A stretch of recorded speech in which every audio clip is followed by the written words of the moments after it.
گئے اور بھیڑنے کا ہمیں حوصلہ بھی عطا فرمایا۔ میں کہتا ہوں کہ احسان تو نہیں کہوں گا، بلکہ شہزادے حضور غوث العظم کی خدمات صرف خانقاہ قادریہ موسویہ تک محدود نہیں، بلکہ ہندوستان کی ہر خانقاہ کے لیے میرے بابا جان علیہ الرحمت و رضوان نے خدمات انجام دی ہیں، اور میں اس بات کا عہد کرتا ہوں کہ خانقاہ قادریہ موسویہ، خانوادہ قادریہ موسویہ اور اس کے جمیع وابستگان جو ہندوستان کے کونے کونے میں اور بیرون ممالک میں بستے ہیں، اس بات کا آج کی اس مقدس رات عزم مصمم کرتے ہیں کہ ہم حسینیت کے پیغام کو فروغ دینے کے لیے اپنی جان کی بازی لگائیں گے۔ مولا علی مشکل کشا شیر خدا سیدنا علی ابن ابی طالب علیہ السلام کے گستاخوں سے لڑنے کے لیے ہم اپنی ساری زندگی کو وقف کر دیں گے۔ اہل بیت اطہار پر رقیق حملے کرنے والوں کا ہم دندان شکن جواب دیں گے اور منہ توڑ جواب دیں گے۔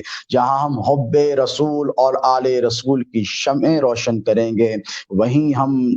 اہل بیت اطہار کے دشمنوں کو آگاہ کرتے ہیں، متنبہ کرتے ہیں کہ اب بھی وقت ہے وہ سنبھل جائیں،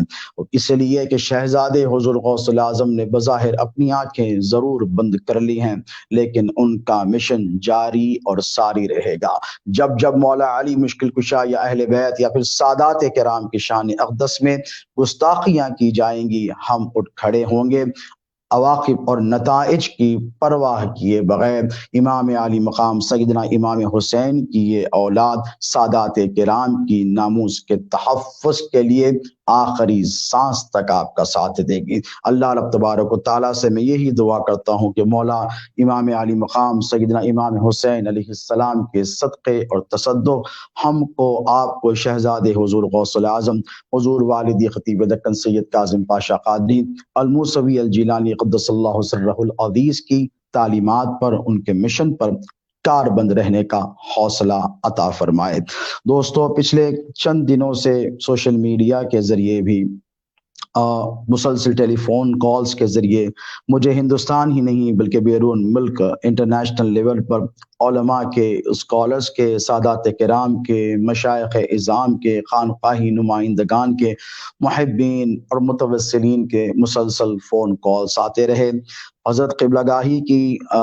مزاج جب ناساز تھی، دواخانے میں شریک تھے، علیل تھے، تب بھی مجھے فون کالز آتے رہے۔ چند کے میں نے فون کالز کا جواب دیا اور چند کے دینے سے قاصر رہا۔ میں ان تمام حضرات کا شکر گزار ہوں جنہوں نے اپنی دعاؤں میں ہم کو شامل رکھا۔ میں ان تمام حضرات کے لیے دعا گو ہوں جنہوں نے اپنی محبتوں میں ہمیں شامل رکھا۔ میں ان تمام کے لیے دعا گو ہوں کہ شب عاشور کے صدقے، شہدائے کربلا کی قربانیوں کے صدقے اللہ رب تبارک و تعالیٰ امت مسلمہ کو ہر آفت، ہر بلا، ہر بیماری، بالخصوص کورونا وائرس جیسی وبا سے محفوظ اور مامون رکھے۔ یقیناً یہ ایسا ذکر مبارک ہے کہ آج دنیا کے کونے کونے میں سوشل میڈیا کے ذریعے، آن لائن پروگرامز کے ذریعے، لائیو سٹریمنگز کے ذریعے علماء کرام، مشائخ اعظام ذکر حسین کی مجالس اور محافل کو سجا رہے ہیں، اپنی عاقبت کو محمود بنا رہے ہیں اور اپنی خبر کا سامان تیار کر رہے ہیں اور اپنی نجات کا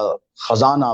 بنا رہے ہیں۔ یقین مانے کہ ذکر حسین وہی کرتا ہے جس پر اللہ رب تبارک و تعالی کی عنایتیں ہوتی ہیں، وہی آقا حسین کے ذکر کی مجالس کا اہتمام کرتا ہے، وہی مولا حسین اور شہدائے کربلا کا ذکر کرتا ہے جس پر آقا و مولا علیہ الصلاۃ والسلام کی نظر عنایت ہوتی ہے۔ میں اس قابل نہیں تھا کیونکہ صدمہ جاذبہ سے ابھی پوری طرح سنبھل نہیں پایا ہوں، کیونکہ یہ ایک عظیم سانحہ تھا، ایک خانقاہ کا نقصان نہیں، ایک گھر کا نقصان نہیں، بلکہ شہزادے حضور غوث العظم کا یوں یکایک اس دار فانی سے کوچ کر جانا ایک ایسا سانحہ ہے جو رہتی زندگی تک ہم فراموش نہیں کر سکتے، اور ایک ایسا خلا ہے جسے کوئی پر نہیں کر سکتا، اسی لیے کہ وہ جرت، وہ بے باکی، وہ حوصلہ، وہ عزم، وہ ہمت کا مینار تھے شہزادے حضور غوث العظم، جن کا ثانی اس دنیا میں ہم کو نظر نہیں آتا،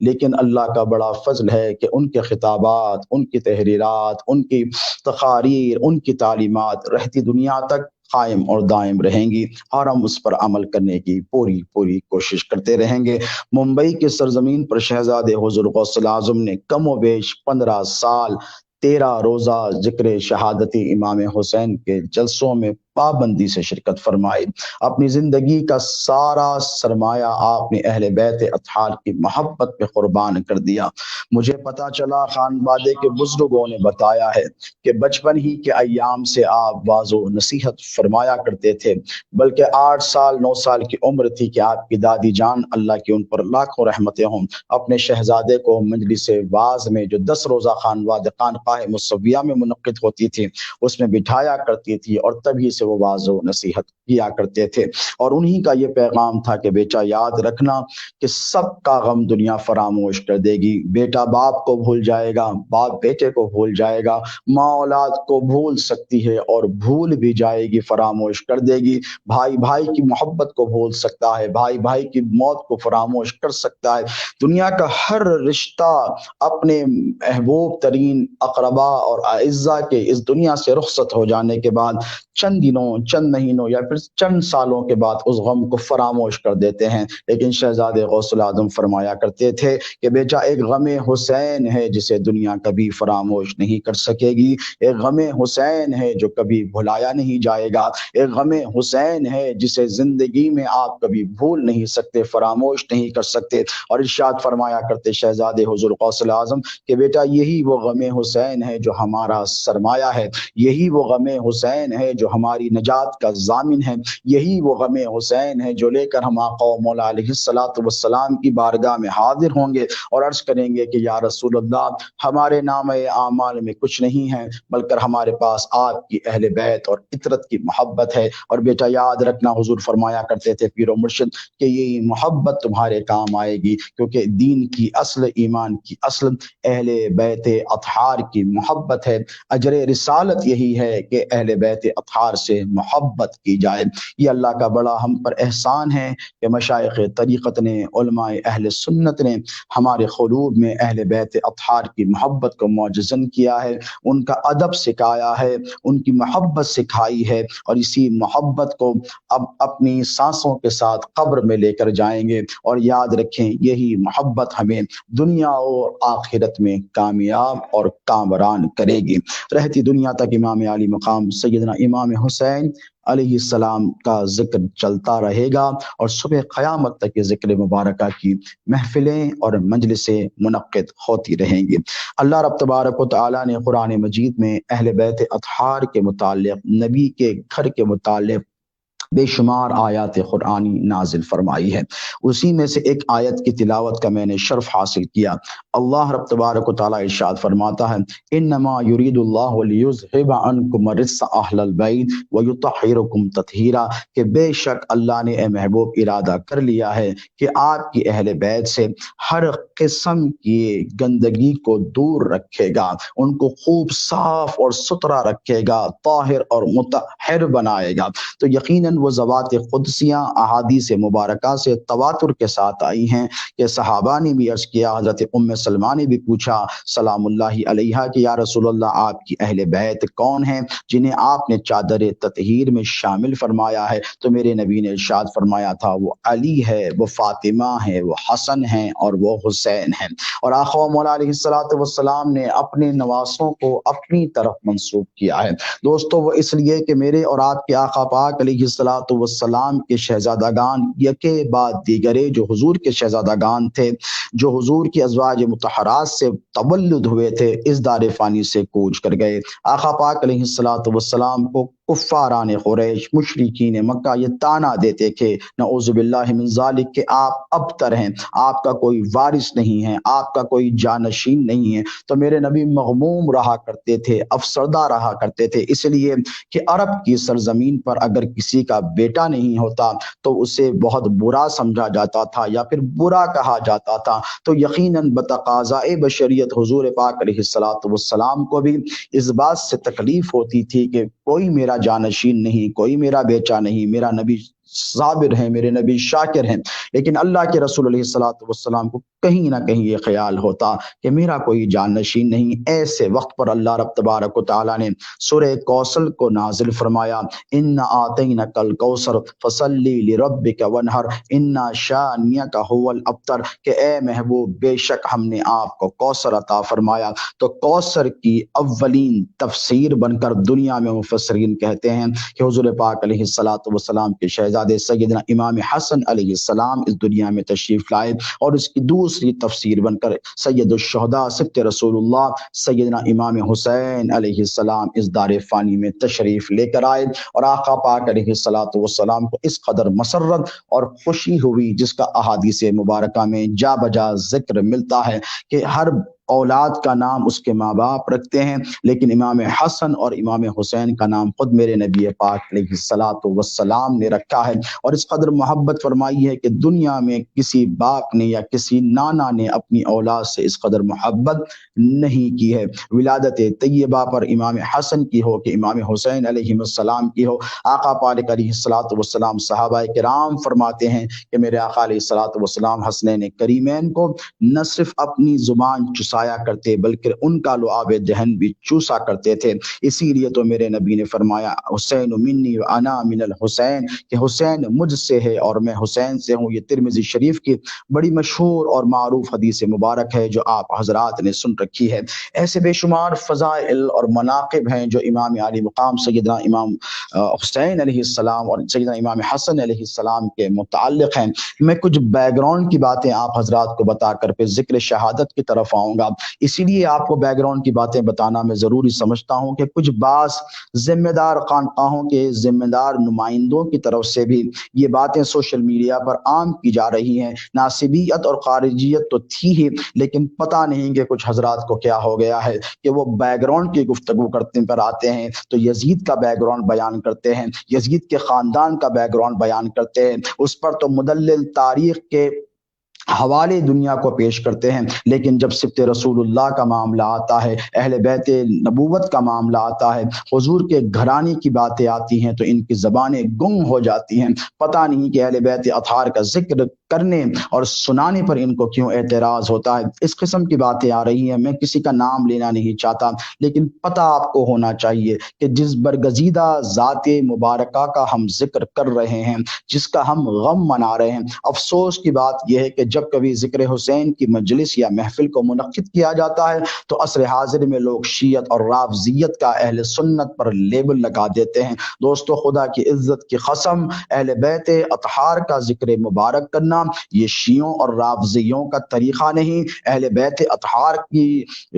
ولادت پر خوشی منانا یا پھر ان کی شہادت پر غم کا اظہار کرنا یہ کوئی بدعت نہیں، یہ ناصبیت، یہ شیعت اور رافضیت کا طریقہ نہیں، بلکہ یہ عین سنت رسول ہے۔ میرے اور آپ کے آقا مولا علیہ الصلوۃ والسلام نے امام عالی مقام سیدنا امام حسین علیہ السلام کی کربلا کی شہادت کے واقعے کے رونما ہونے سے کم و بیش 56 برس پہلے امام حسین کی شہادت کا غم منایا تھا اور امام حسین کی شہادت کا ذکر بھی کیا تھا، امام حسین کی شہادت گاہ کا پتہ بھی بتایا تھا، اور آقا علیہ الصلوۃ والسلام مغموم بھی ہوئے تھے، آقا علیہ الصلوۃ والسلام افسردہ بھی ہوئے تھے۔ آقا علیہ الصلوۃ والسلام نے اپنے شہزادے کی شہادت کا جسے یوں کہیں ایڈوانس زمانے میں، یعنی اس واقعے کے رونما ہونے سے 5 دہوں قبل پہلے میرے اور آپ کے نبی پاک علیہ الصلوۃ والسلام نے اپنے شہزادے کا غم منایا تھا۔ میں آپ سے عرض کروں کہ مناقب ہوں، کہ اہل بیت اطہار کے فضائل ہوں، کہ ان کی مدحت ہو یا ان کی تعریف ہو یا ان کے کارنامے ہو، ان کا نسب ہو، ان کا حسب ہو، ان کا کسب ہو، ان کی قربانیاں ہوں، ان کی تعلیمات ہو، ان کا علم ہو، ان کا زہد ہو، ان کا تقوی ہو، اس پر اگر گفتگو کی جائے تو زندگیاں لگ جائیں گی اور زندگیاں ختم ہو جائیں گی، ہم اس کا حق ادا نہیں کر سکیں گے اور کبھی اس کا حق ادا نہیں ہو سکے گا۔ لیکن میں برادران ملت اسلامیہ کو چند باتیں ایسی عرض کرنا چاہتا ہوں احادیث مبارکہ کے حوالے سے، جن کے ذریعے آپ کو پتہ چلے کہ امام عالی مقام سیدنا امام حسین علیہ السلام کا کیا مقام اور مرتبہ ہے۔ آج خانقاہوں میں آپ دیکھیں، میرا نام سید آل مصطفیٰ قادری، ابن سید کاظم بادشاہ قادری، ابن سید موسیٰ قادری، ابن سید لطیف محی الدین قادری الموسوی، ابن سید شاہ محمد قادری الموسوی، سلسلہ چلتا ہوا سرکار غوث العظم تک جاتا ہے، اور میں اپنے نسب پر ناز کرتا ہوں۔ جتنی خانقاہوں کے ذمہ داران ہیں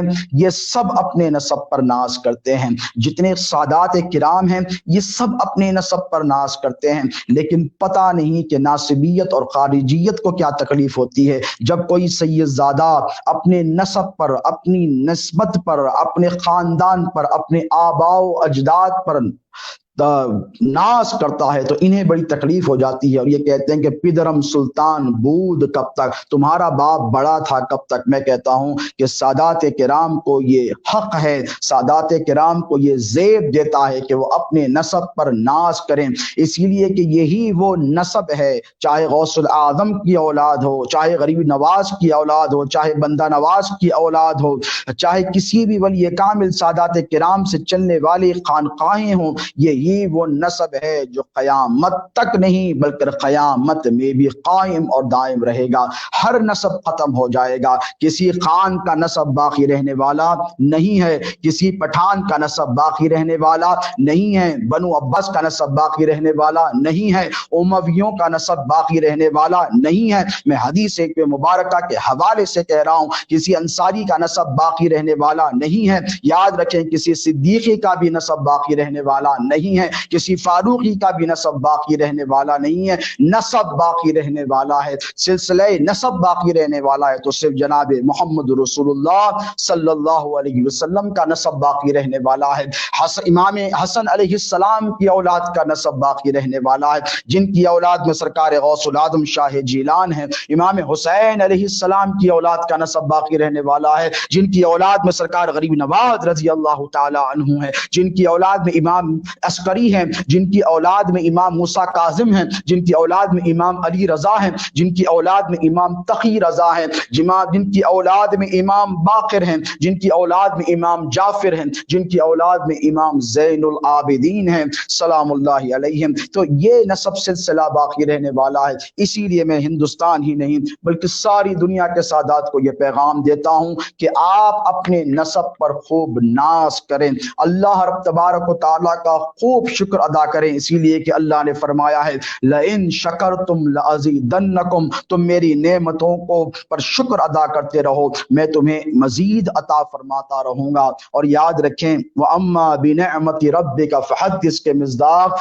سادات کرام، مشائخ اعظام جن کا نسب امام حسن علیہ السلام سے یا پھر امام حسین علیہ السلام سے ملتا ہے، وہ اپنے نسب پر رشک کریں، اپنے نسب پر ناز کریں، کیونکہ یہ دنیا فانی ہے، اس دنیا کی نسبتیں فانی ہیں، خزانے ختم ہو جائیں گے، دولتیں ختم ہو جائیں گی، نسبتیں ختم ہو جائیں گی، علم تمہارا ساتھ چھوڑ دے گا، عمل کا سلسلہ موت کے ساتھ منقطع ہو جائے گا، لیکن یاد رکھو نبی کے غلاموں، آل رسول کے غلاموں، ایک ایسی چیز ہے جو قائم اور دائم رہے گی، اور وہ ہے میرے نبی پاک علیہ السلام کا نسب کا سلسلہ، جسے ہم سادات کرام کے نام سے جانتے ہیں۔ حضرت عمر بن الخطاب امیر المومنین رضی اللہ تعالی عنہ سے روایت ہے، یہ حدیث مبارکہ